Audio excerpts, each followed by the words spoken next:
তো দেখে আসছি আমরা। আর এই 54 বছর ধরে একই তরফা নির্বাচনও আমরা দেখে আসছি। এবার না আমরা একটু নতুন পদ্ধতির একটা নির্বাচন দেখতে চাই, নাকি বলেন? দেখি নাকি একবার পরীক্ষামূলক, ফেল হলে আবার সামনে পাঁচ জায়গায় যাবো। 54 বছর তো দেখলাম পালাবদল ঘটিয়ে কি আমাদেরকে দিল। নির্বাচনের আগে পা ধরে, নির্বাচনের পরে নেতারই আর খুঁজে পাওয়া যায় না। কথা বলেন ঠিক না? নেতার আনাগুনা সব জায়গায় চলে। আর ইনশাল্লাহ আমরা 12 মাস যেরকম মসজিদে যাই, 12 মাস আমরা জনগণের কাছে থাকি। এমন হট ইউনিয়নে একাধিকবার এসেছি, আপনাদের কাছে এসেছি। প্রত্যেকটি জায়গায় আমরা সবসময় যাই, 12 মাস যাই, আমাদের কোনো সিজন নাই। 12 মাস আমাদের সিজন, কারণ কি আল্লাহ তাআলা আমাদেরকে এইটা শিক্ষা দিয়েছেন।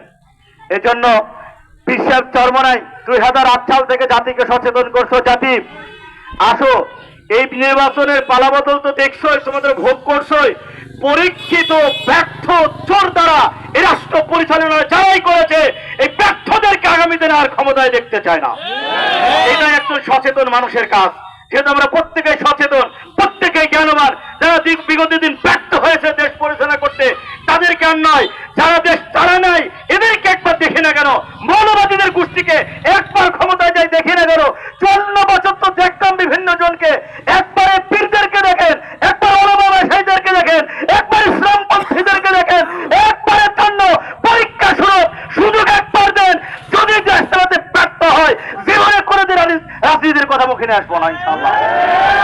একবারের জন্য শুধু সুযোগ দেন, একবারের জন্য। তাই বিশ্বের চরমায় আমাদের কাছে আহ্বান করছেন।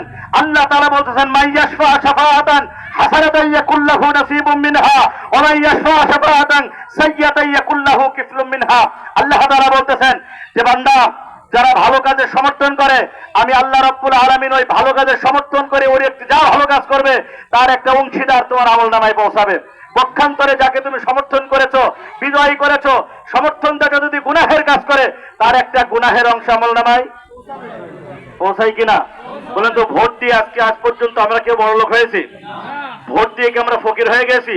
কিন্তু ভোট দিয়ে কিন্তু ঈমান হারা হওয়ার সম্ভাবনা, ভোট দিয়ে গুনাহগার হওয়ার সম্ভাবনা।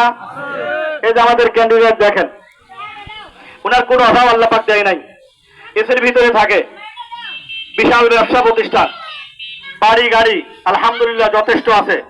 তিনি আমাদের কাছে কেন ছুটে আসছেন? সব ব্যবসা বাণিজ্য ব্যস্ততা ফেলাতে শুধুমাত্র আল্লাহ পাকের হুকুম বিধান। শুধু নামাজ পড়লে হবে না, শুধু চেষ্টা করলে হবে না। আমার জমিন আমার দিন বাস্তবায়নের জন্য বান্দা তুমি কতটুকু চেষ্টা করেছো, আল্লাহ পাকের আদালতে সেই জবাবদিহি করা লাগবে। সেই জবাব দেওয়ার জন্যই